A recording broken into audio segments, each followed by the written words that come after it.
ଚିରୁଟା ଏଇଟା ତଳକୁ ଖୁସିଗଲା। ଆରେ କଣ କରିଛ ଆମ ଚିନୁ କହୁନୁ? କଣ କରିଛି? ଚିନୁଟା ବାହା ହେଇ ଏଇ ବୋହୂକୁ ସାଙ୍ଗରେ ଧରି ଘରକୁ ଆସୁଛି।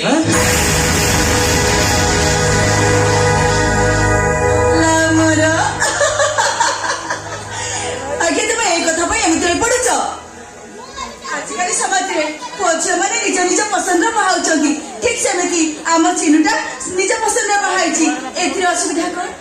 ହ୍ୟାଲୋ, ତୋ ଦିଅର କାହାକୁ ବାହା ହେଇଛି ସେ କଥା ଶୁଣିଲେ ଆକାଶଟା ତ ମୁଣ୍ଡ ଉପରେ ଛିଡ଼ି ପଡିବ। ଏଇ ପାଦ ତଳୁ ମାଟି ଖସି ଯିବ। ମଲା ମୋର, ମୋ ଦିଅର କାହାକୁ ବାହା ହେଇଛନ୍ତି କହିବଟି? କହୁନ ମୋ ଦିଅର କାହାକୁ ବାହା ହେଇଛନ୍ତି? ପଣ୍ଡା ସାଧୁଙ୍କ ଝିଅକୁ।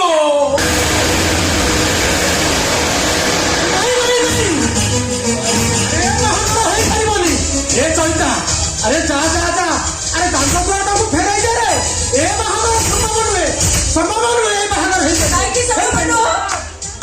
କଣ ପାଇଁ ସମ୍ଭବ ନୁହଁ? ଭଲ ପାଇଁ ବିବାହ କରିବାଟା ପାପ ନା ଭୁଲ? ଏଇ ଜାଣିଲ, ତମେ ଏଇଠି ଅପେକ୍ଷା କରିଥାଅ, ମୁଁ ଯାଉଛି ବନ୍ଦାପଡ଼ା ଥାଇ ନେଇ ଆସିବି ହେଲା। ଆରେ ଚଳିତି, ପୁଣି କଣ ହେଲା ଯେ? ଆରେ ତୋ ମୁଣ୍ଡ ଠିକ ଅଛି ତ? ଏଇ କଥାଟା କଣ ଏତେ ହାଲକାରେ ତୁ ନଉଛୁ? ହ୍ୟାଲୋ, ଆମେ ପରା ଅଛୁଆ ଅଜାତିଆ। ଆମ ଛାଇ ପଡ଼ିଲେ ପରା ସେମାନଙ୍କ ପିଣ୍ଡା ମାରା ହେଇଯାଏ। ନିହାତି ଜରୁରୀ କାମ ଥିଲେ ବି ଆମେ ପରା ତାଙ୍କ ଘରକୁ କେବେ ଯାଇପାରୁ? ଆମକୁ ଦିଅ ମନା ଦେଉଳ ମନା, ସେ ଭାଗବତ ଗୋସାଇ ମନ୍ଦିରକୁ ଯିପାରିବ ନା। ଭୁଲ କରିଦେଲା ପିଲାଟା, ଗୋଟେ ମସ୍ତ ଭୁଲ କରିଦେଲା। କିଏ ଭୁଲ କରିଦେଲା? କିଏ ଭୁଲ କରିଦେଲା? ମୋ ଚିନୁ ଏଇଠି ଅନେଇଲ, ଜମା ସେମିତି କଥା କହିବନି। ମୋ ଚିନୁ ଅଶିକ୍ଷିତ ନୁହଁ, ସେ ପାଠ ପଢିଛି। ସବୁ ପରେ ବି ତମେ ଏକଥା ବି ଜାଣିଥାଅ, ଏକା ଆମ ଚିନୁର ଦୋଷ ନୁହଁ। ଗୋଟିଏ ହାତରେ ତାଳି ବାଜେନି।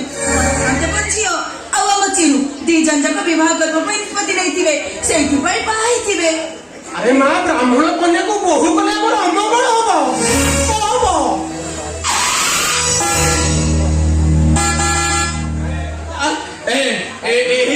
ଆସିଗଲେ ଆସିଗଲେ ସେମାନେ। ଭଲ ମୋର, ତମେ ଏମିତି କାହିଁ ହଉଛ କହିଲ? ହେଇ ଜାଣିଲ, ତମେ ଏଠି ଥାଅ, ମୁଁ ବନ୍ଦାପନା ଖାଇ ନେଇ ଆସିଛି। ଆଗ ବୋହୂକୁ ବନ୍ଦାପନା